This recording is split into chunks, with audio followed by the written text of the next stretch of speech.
Hello, everyone. You're listening to Cinema 5000. My name is Mallory. This is my podcast. It's just me talking about anything I've recently seen from movies and theaters, at home. However, anyhow, I am going to talk about 8 or 7 films, depending on how you count one of them, in this episode. And we need to get to the count of how many I'm at. We're at 5,896 films. I, of course, from time to time will find movies on Letterboxd that I haven't wrote down as, watched. And it's funny, I've been coming across a couple movies here and there where I'm like, did I see that movie? Did I see all of that movie? And when in doubt, I just don't mark it. It's only the ones that I'm, really, really sure I have definitely seen in full before. No partial watches. I don't do things like that. So we're going to start the episode with a movie that I have technically seen partially a couple times, different scenes here and there on cable and such, but finally got to see from start to finish on a recent trip to the movie theater. Right before Thanksgiving, I saw Planes, Trains, and Automobiles from 1987, directed by John Hughes. The tagline is, "What he really wanted was to spend Thanksgiving with his family. What he got was 3 days with the turkey." An irritable marketing executive, Neil Page, is heading home to Chicago for Thanksgiving when a number of delays force him to travel with a well-meaning but overbearing shower curtain ring salesman, Del Griffith. Neil Page is played by Steve Martin, and Del Griffith is played by John Candy. Both of them are in nearly every scene of this movie. We meet, of course, Neil first because he's basically the central character. Things start out with him, and it is his mission. But Del impedes on his entire life in their journey together from New York City across to the Midwest, however they get there, in the hopes that Neil will definitely get home for Thanksgiving with his family. So yeah, I've seen this so many times, just bits and pieces here on TV and clip shows, whatever you want to say, but just had never really seen the whole thing before. And luckily I had an afternoon off from work, and I went to the theater and I saw it because Regal Cinemas was showing a bunch of movies right before Thanksgiving that were holiday films, some of them like this, appropriate for Thanksgiving. And I enjoyed this movie. One thing I do feel about it is that it is a very slight script. There's not a lot of outer conflict other than the just general mission. So it's just you learning about Neil. It's learning about Del, not about their families necessarily, because it's all building up to just what Thanksgiving is, which is people just coming together for that. So these two guys coming together, it is definitely a clash between two very different personalities, be them on planes, trains, or automobiles. And I had a fun time with this one. It was very light and enjoyable, nice to see in a theater. And like I said, not complicated. It's really just about these two guys and the mission. So I could see how this might feel a little underwritten to some folks, but I feel like it's got enough charm and slapstick humor and just general chaos to make it work and be worth your time to watch. It is streaming on Canopy if you have Canopy. It is only 92 minutes long. It's not a huge investment. And if you're familiar with the kind of movies John Hughes has made through his career, be it the Brat Pack films or, Home Alone, Uncle Buck, this is all that kind of stuff in this movie. This would actually make a perfect double feature with Home Alone, which is actually directed by Chris Columbus. But it's it's this humor, it's this acting, it's the kind of stuff that it's heartwarming. As much as it does have things here and there that might feel dated, it still works. So, Planes, Trains, and Automobiles from 1987, directed by John Hughes. I gave this one 3 stars. Yeah, you should check it out if you haven't. Okay, up next, also a movie about chaos, though in a very different way. It's Megadoc from 2025, directed by Mike Figgis. The tagline is The Magic and Making of Francis Ford Coppola's Megalopolis, presenting a behind-the-scenes account of a visionary at work.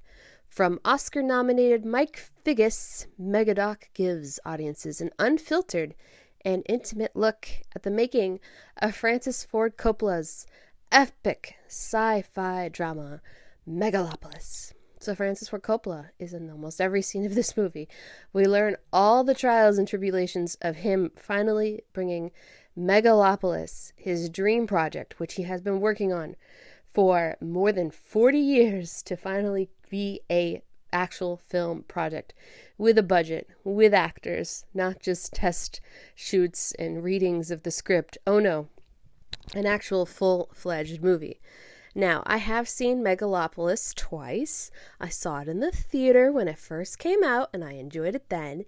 And then, as you might recall, earlier this year, Francis Ford Coppola came to the Coolidge Corner Theater in Boston, and I got to watch it with another audience, though a much bigger, sold-out audience of people who all had various reactions to the picture. Now, I like the film, as complicated and ridiculous as it is. I think there's enough vision from Coppola in what the film should be to be about this subject matter of, Caesar Catalina and his vision for the future and how that conflicts with politics and bureaucracy and such.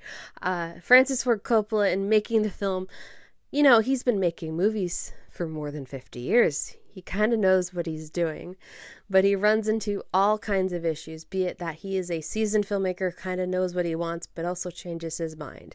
There are problems with production itself and the people on the staff who are part of the crew making the movie and how difficult their job is, and maybe if they even stick around to make the movie. And then there's the actors themselves.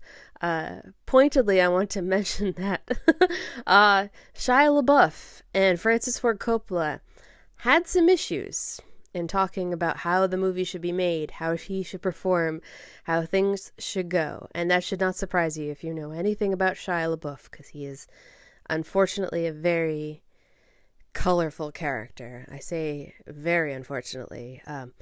But I think in this journey, as Mike Figgis is behind the scenes filming everything and we're learning what into making this movie, it is a fascinating documentary.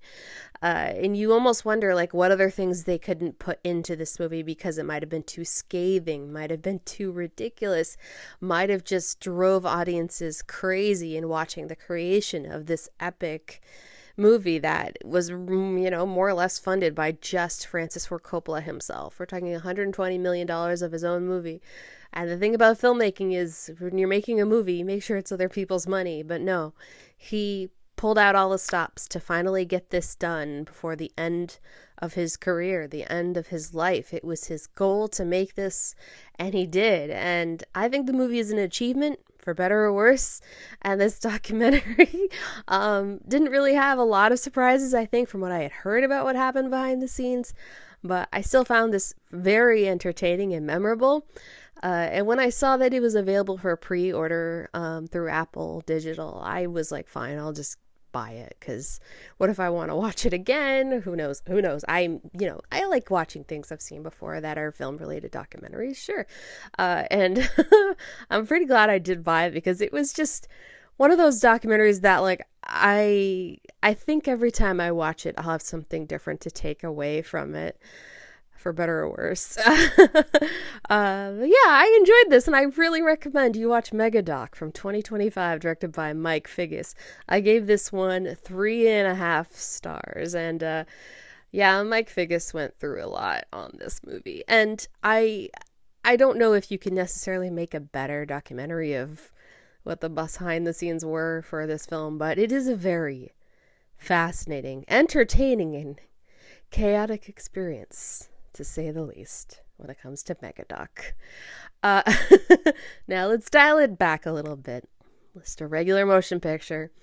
It's Sentimental Value from 2025, directed by Joachim Trier. There is no tagline for this film.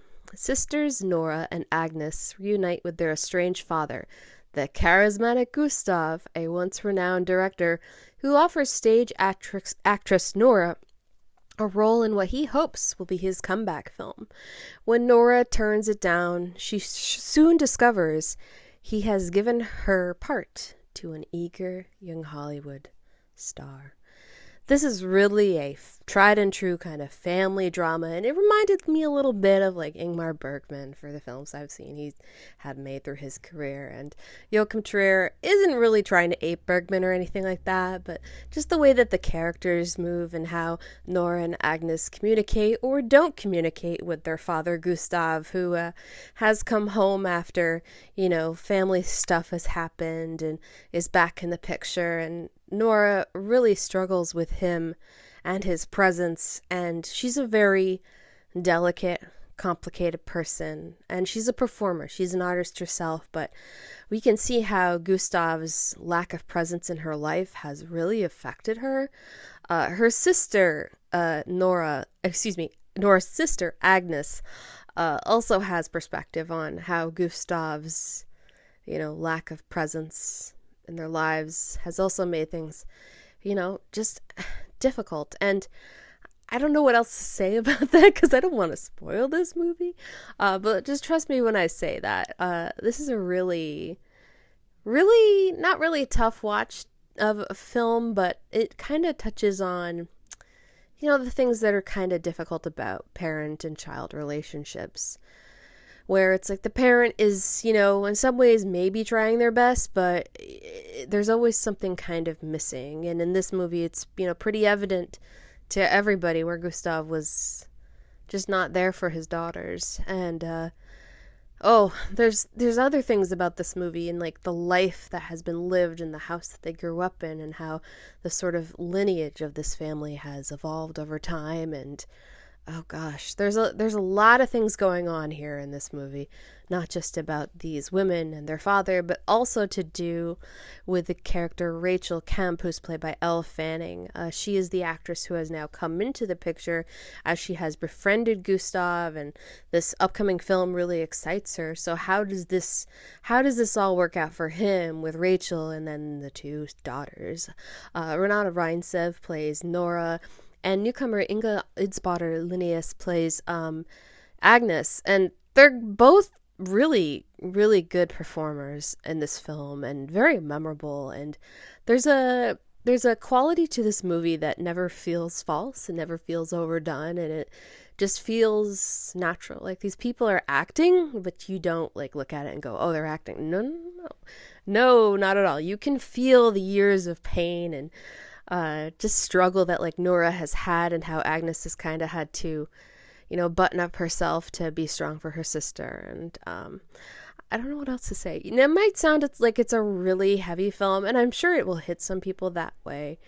But I didn't find it too overly hard to watch. I found it quite easy, and the way the movie bounces back and forth with different kind of fragments of Gustav's life and his choices as a filmmaker, and then what Agnes has been going through with her own life, with Nora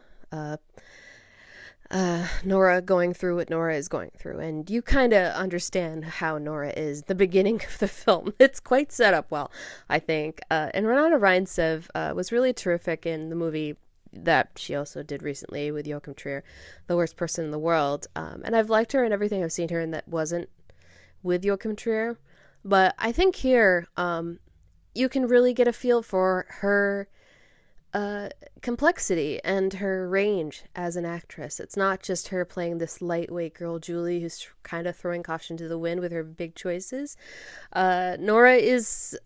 She is this movie, and the beginning of the movie is kind of set up from Nora's vision. I don't want to say much else, but I just found it to be a very solid film. Like, maybe not my favorite Joachim Trier film. That might be Oslo, August 31st, which I thought was just incredible. This one, I would love to see it again in a theater.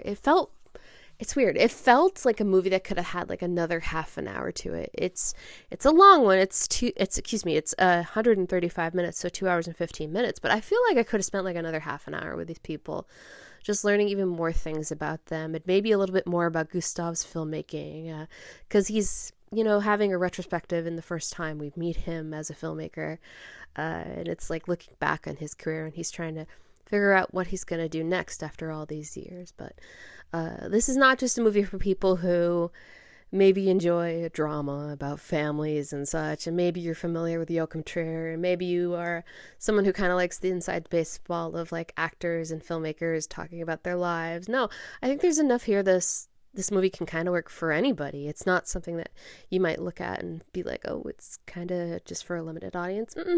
No, I think this is a very nice, not nice is not the word. This is a very adult drama, and I don't think we get enough adult dramas these days. I give this 3.5 stars. I look forward to see it again. Like I said, I don't know if I'll be able to see it again in a theater.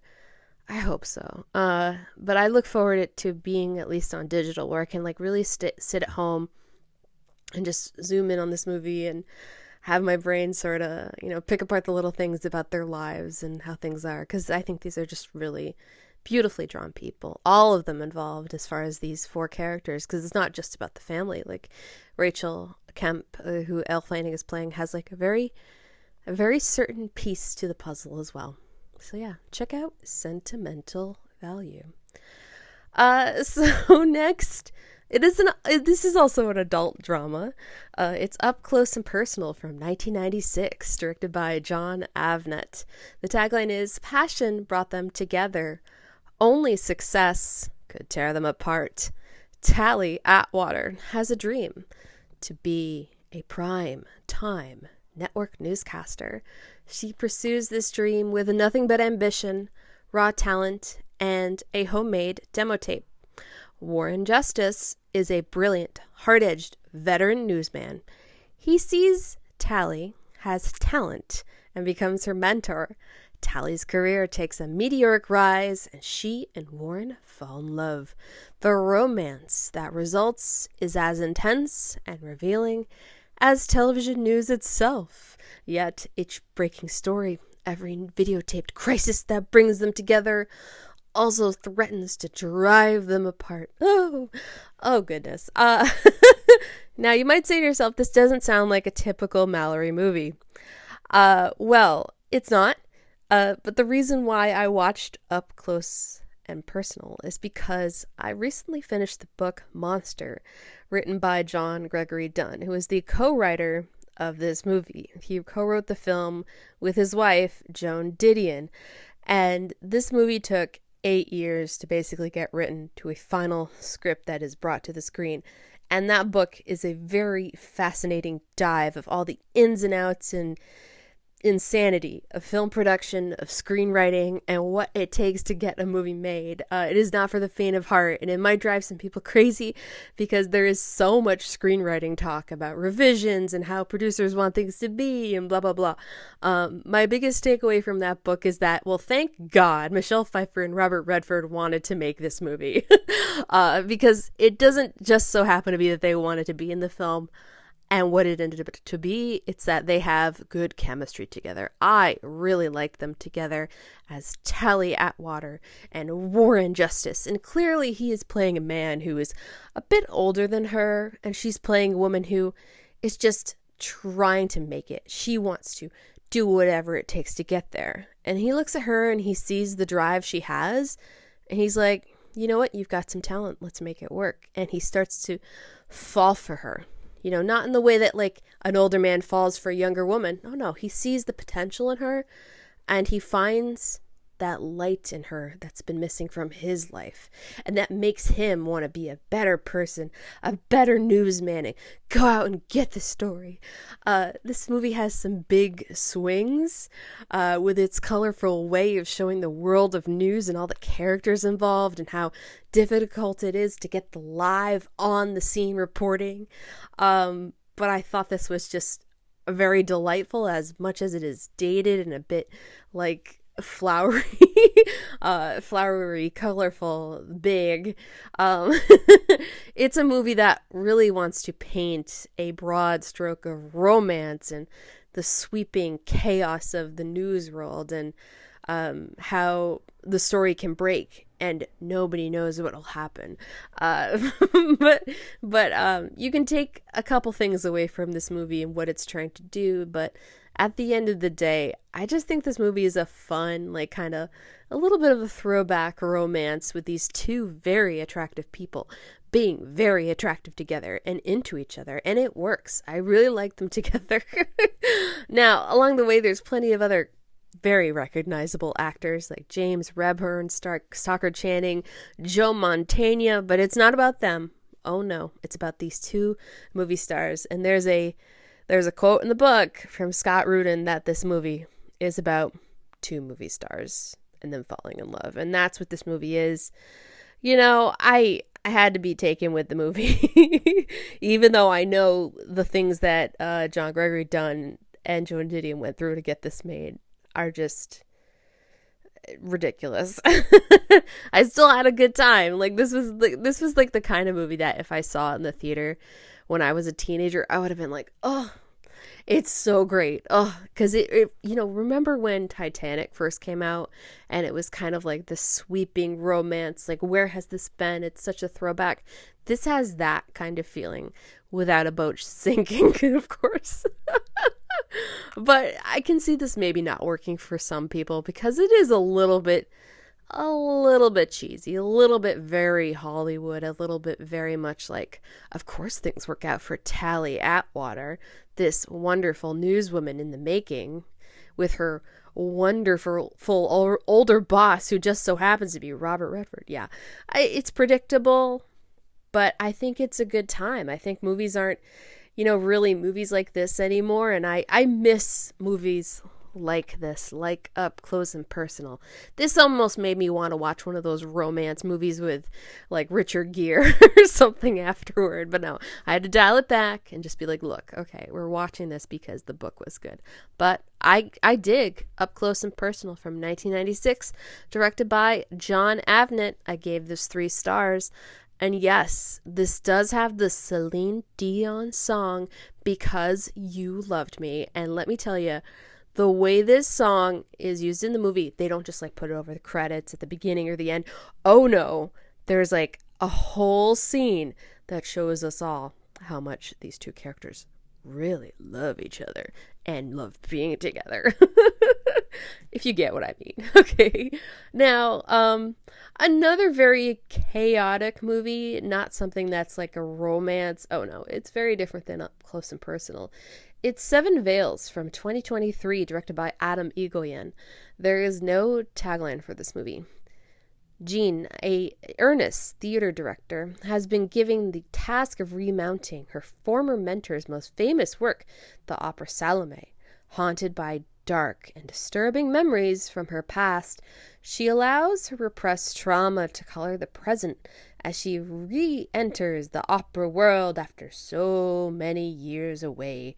Jeanine is played by Amanda Seyfried. She is working at Toronto, and this movie itself, it is about how Adam Egoyan, without him being in the film, has been working with the Canadian Opera Company in Toronto. So this is like a dramatization, it's not the real story of like making, it's not a documentary. So Amanda Seyfried stands in basically as the director. But then there's this whole thing about her life and the things she's gone through as a youth and how she like came to opera and how it sort of has parallels with the story of Salome.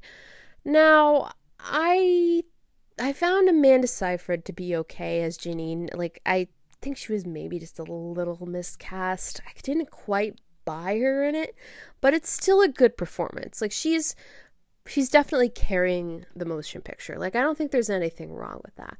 But where this movie feels a little weak, unfortunately, I think all the stuff that's kind of behind the scenes, not of like rehearsals and stuff, other things to do with her life, and maybe some other characters that are, doing other things on the side, all of it felt a little unconvincing. As this movie was going along, it's like I kind of knew what it was going for and I knew what it was doing, and I was still able to watch it even when it was just kind of not really feeling as tight as a movie like this should be, maybe not even as ambitious as a movie should be, and it has very, very predictable ending as her life develops and her relationships around her are kind of falling apart.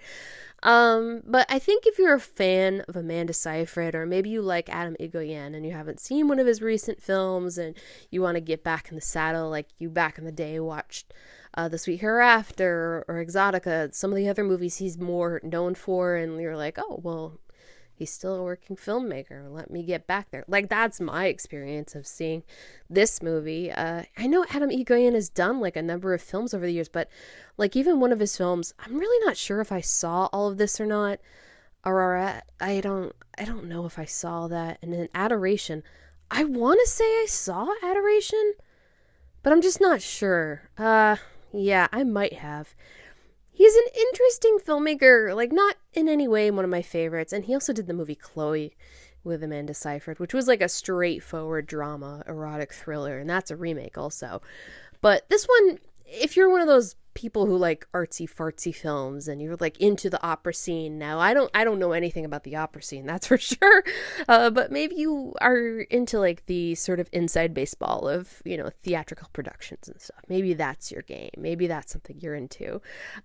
This might be up your alley. Like, I wouldn't say this is a bad film any day of the week. It's just, there's little pieces for it that kind of maybe have a little bit of sharpness or dullness to them, and it's not necessarily very engaging all the way it should be, like a movie where it's like you're just dialing the whole time, but there's enough like oddness to it that it becomes entertaining anyway. So Seven Veils from 2023, directed by Adam Egoyan. I had to give this one 3 stars, and I know I was very slight in talking about this one, but I really don't want to spoil it. I don't want to say what's going on, just that Amanda Seyfried, Salome, that's kind of all you have to take away from it, really.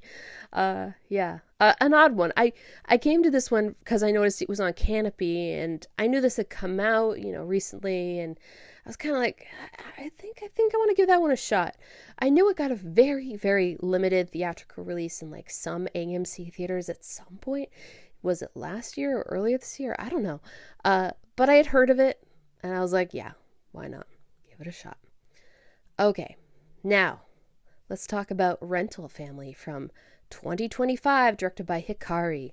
The tagline is "Happiness tailored to you." An American actor in Tokyo struggles to find purpose until he lands an unusual gig, working for a Japanese rental family agency, playing stand-in for roles for strangers. As he immerses himself in his client's world, he begins to form genuine bonds that blur the lines between performance and reality. Brendan Fraser stars in the film as Philip.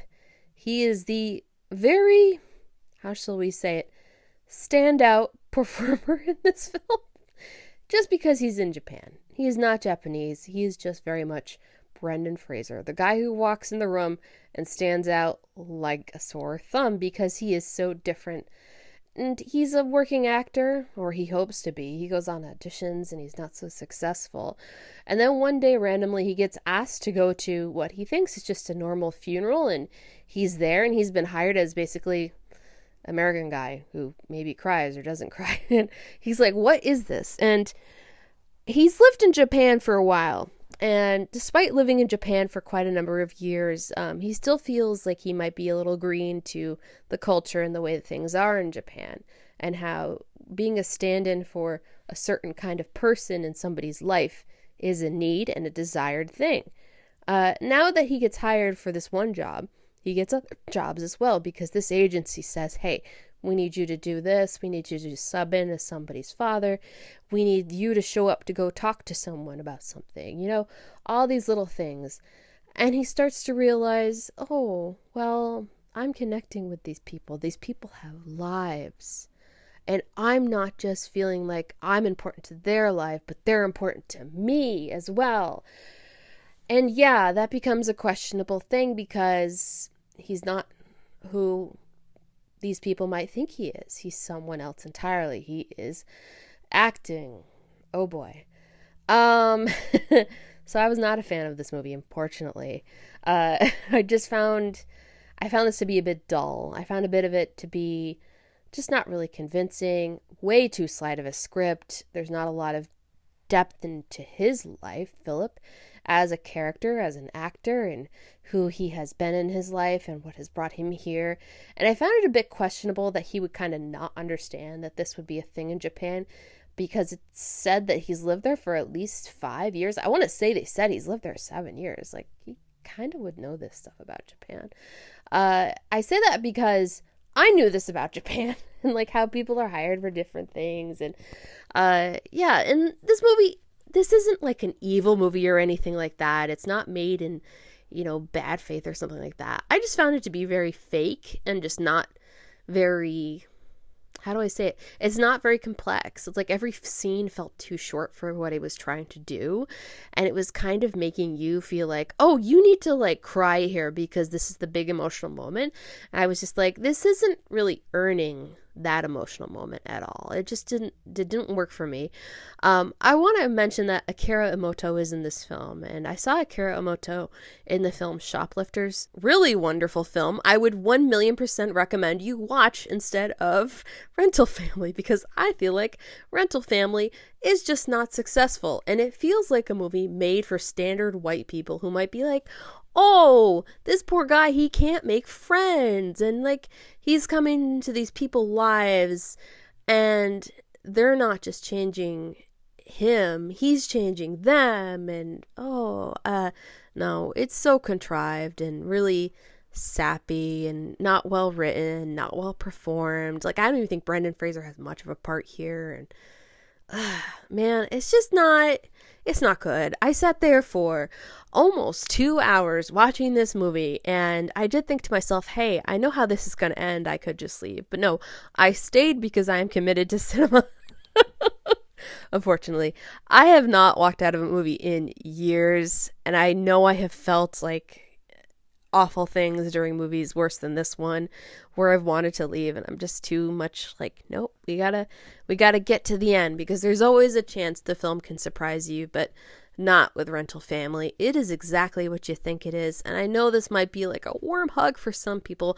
Sorry, not for me. I thought this was pretty bad, underwritten, and not convincing.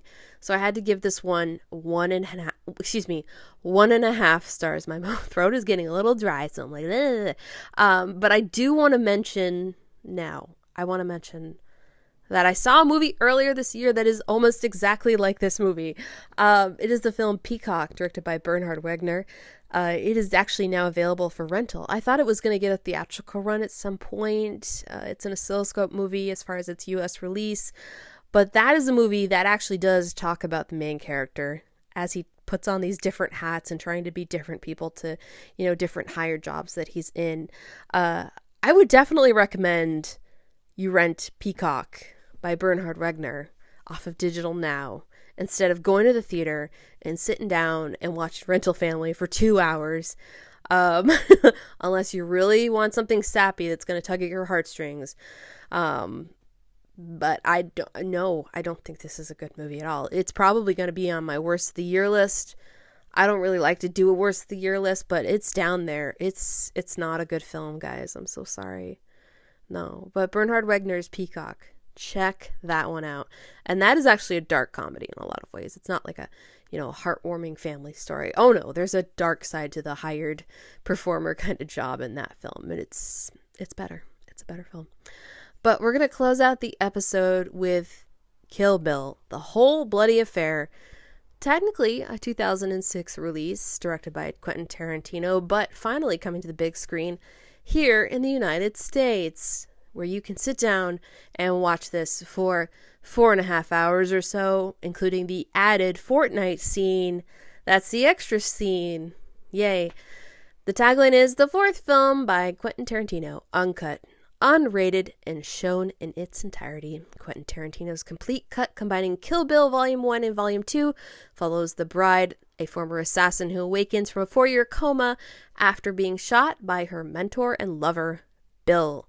She embarks on a vengeful quest to eliminate Bill and the Deadly Viper assassination squad who betrayed her. Dun dun dun.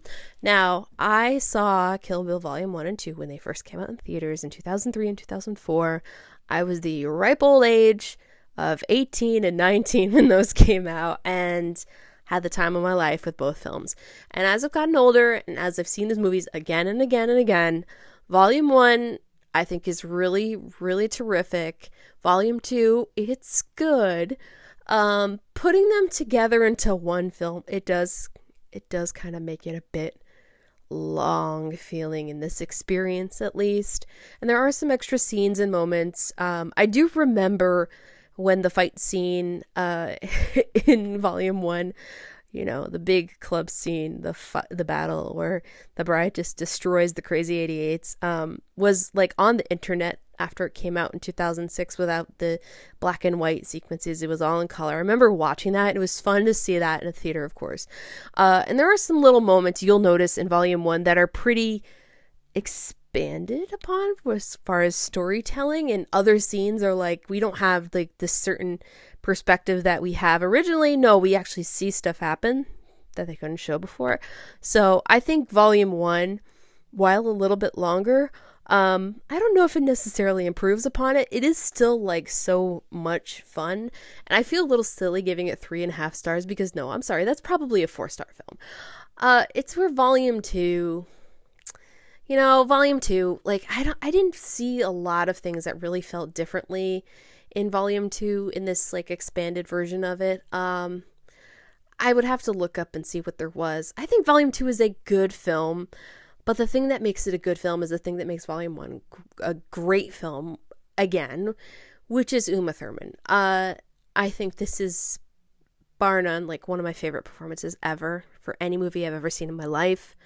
For better or worse of what this movie is, she is the constant, totally balls to the wall, amazing performer in this movie. And it's not just about the highs and lows of what her character goes through. She's just terrific. She lights up the screen.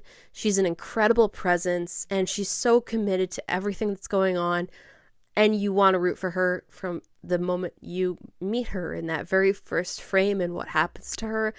And it's an all-timer performance. And I felt before like it was a great performance, but really seeing it again here as an older individual 20 some years later after seeing it for the first time, and then many, many times before, it to me feels like it's it. Like, it's so great. And, you know, the things that Uma Thurman has gone through in her life through Hollywood, and even with working with Quentin Tarantino, like, it's really terrible what has, you know, been things she's experienced and she's talked about or maybe not talked about. Yeah, look it up. I think she's great, and she probably has never gotten enough of the accolades and attention and, you know, flowers, so to speak, to really talk about how great her performance is here. It's one I think that, you know, 50 years from now, people look back on in this movie and just be like, you know what, she's awesome. And I've always thought she was a good actress anyway. Like, even when the movies are bad, like, she's still good, and she's still like a good screen presence for sure. But like, no, this is it. This is so great. I've seen this movie so many times, even without the extra scenes, you know. Like, even some years after it came out, there was a theater locally that showed both of them back to back. So like, I've already had that experience before without the extra scenes and the stuff in color. So it's like, I know how it feels to watch these both back to back. I want to say I did that at home one time too. But it's just together as one whole thing, as this is. I still have to give this 3.5 stars. Like, I don't love all of it. I think I just love Uma Thurman in this. And yeah, Daryl Hannah is really good in this too. Michael Madsen, as Bud. I will say there were things about his performance that I just hadn't really noticed before that I thought was just great. There's not enough Vernita Green in this. That's probably my biggest complaint. But I do want to mention, before I get a little negative on this, Lucy Liu as Oren Ishii. I love her in Volume 1. What a fantastic character. And the way she handles herself in the fight scene between her and the bride before the end of the film. It's so good. You feel the things that these two women have gone through and how it feels to be betrayed, and how she's like, listen, we're going to fight because this is what we have to do. Even though I betrayed you, this is how it's gonna go. And it's such a beautiful scene. Such a beautiful scene. Okay, now let me talk about what I really don't like about it and what I think really holds this movie back from being kind of like a 4-star experience. I really don't like David Carradine in this. Like, yeah, he has some good, scenes with him with Thurman, but there's just something about the performance I don't quite like. And I think a lot of that is maybe the writing for the character of Bill. And it's not just Bill. There's just a number of scenes where the dialogue just goes on too long and it feels too indulgent. And that's not even like the graphic nature of the film. Oh no, that's just the dialogue. It's like, it needs to be, it's a little much. It's like, it's a signature of Tarantino, but it becomes a little, it's not something he did in later films. And it's just a little like, okay, there was a number of scenes that like I've seen so many times before. I was like, yeah, this is when I can go to the bathroom because I'm going to come back here after going to the bathroom and these people are still going to be talking about the same shit. It just doesn't matter. Oh, the privilege of being someone older who has seen a movie many, many times before.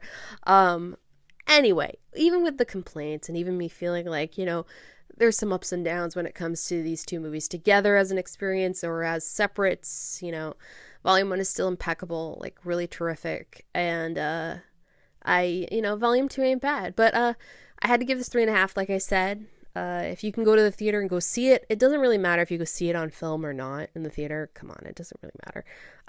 Go see it the best way you can see it, that you want to go see it if you want to go see it. So just be prepared to be in the movie theater for nearly 5 hours. Because with previews beforehand, which I did have at my theater, I got into the theater probably about 10 to noon, and I left the theater at 5 o'clock on the dot. It was a long, long afternoon, but I saw it, and the Kill Bill, the whole bloody affair from 2006, directed by Quentin Tarantino, it is still in theaters. I don't know if it's going to be in theaters for another week, but it's there in case you want to give it a shot. Check it out for the first time, or maybe the, 6th or 7th time like me. And, yeah, this isn't the kind of movie people walk out of. Oh, no. There was an older couple behind me, like, before the movie started, and when we got to the intermission, yes, there is an intermission between both films, and it is 15 minutes long. This older lady was talking to the guy she was with, who I gotta assume was, like, her husband, and she was just like, that's just so great. That's just so wonderful. I enjoyed that so much. I can't wait for the rest. I hope she enjoyed the second half. They were gone by the time I got up because some people didn't stay till the very end. But that's enough about Kill Bill. What's my favorite Tarantino? You might be asking yourself, oh boy, what is it? I always say it's Jackie Brown. Because Jackie Brown just kind of hits all the things I love about movies, period. Like, not even Tarantino. Just a really fantastic, exciting movie with perfect characters. Yeah, that's a 5-star film all day for me. That's like, is that one of my top 10 all time? I don't know. It might be. I've seen Jackie Brown so many times. So Jackie Brown, if you haven't seen it, watch it. Pulp Fiction, if you haven't seen it, watch it. If you don't want to do the whole bloody affair, just watch Kill Bill Volume 1. It's great. Uma's great. Love her. And Once Upon a Time in Hollywood. I think that is, as Tarantino has matured as a screenwriter, maybe just for film, but not in other respects. I think that is like a really terrific film that shows how much he has evolved in some ways, at least. Yeah, that's a movie that's really long and it never feels long. It feels complete. It feels just like a joy. It's so much to see, so much to take in and enjoy. And yeah. All right. So that is the episode. That's what I've recently seen. What else is there to say? I don't know if there's going to be an episode next week. December is kind of a tough time for me. Like, I'm working all the time. I'm not really like, how do I say it? I'm not like going to the movies every day. I wish I could. I wish I had time off to burn. I don't quite have that time. Um, I don't know what's coming to my local theater in the coming weeks and what's coming out in general. Like, oh gosh. Now here's the annoying thing. My local Regal Cinema like doesn't release showtimes until like Tuesday afternoon, and I don't necessarily like to plan for the weekend immediately, but I would love to plan for the weekend immediately and get my tickets and get the seat I want to sit in. But what's coming to theaters? Ellen McKay.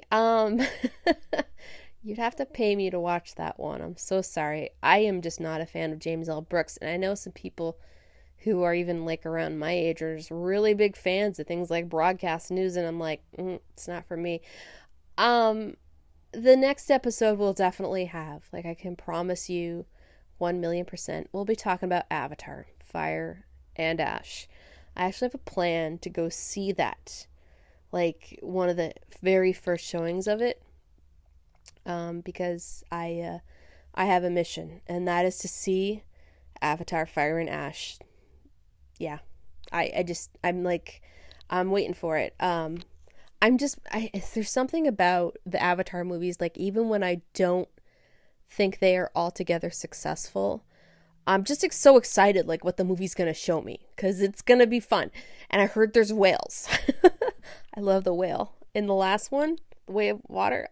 Yeah, terrific whale.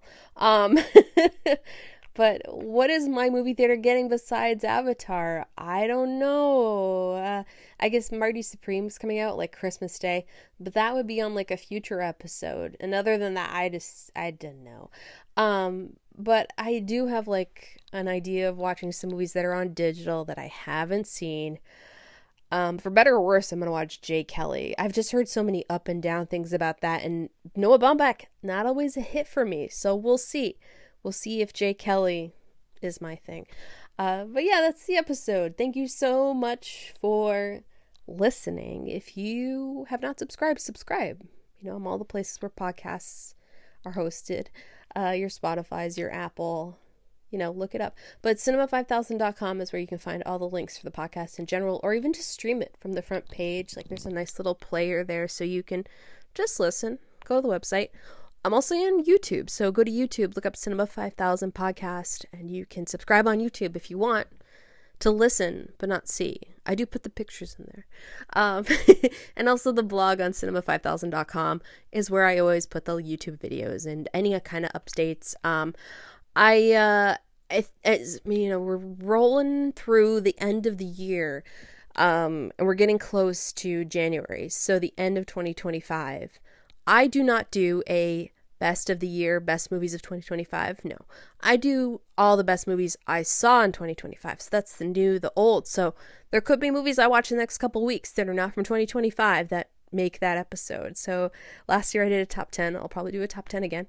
And I don't think I did a worst episode, but if I did, sadly, Rental Family would be on that episode. Oh no, but on cinema5000.com you can also see the link to the Letterboxd account where I log everything on there, and I have some lists too you can see, or you can just go through like my activity and just see what I've been logging.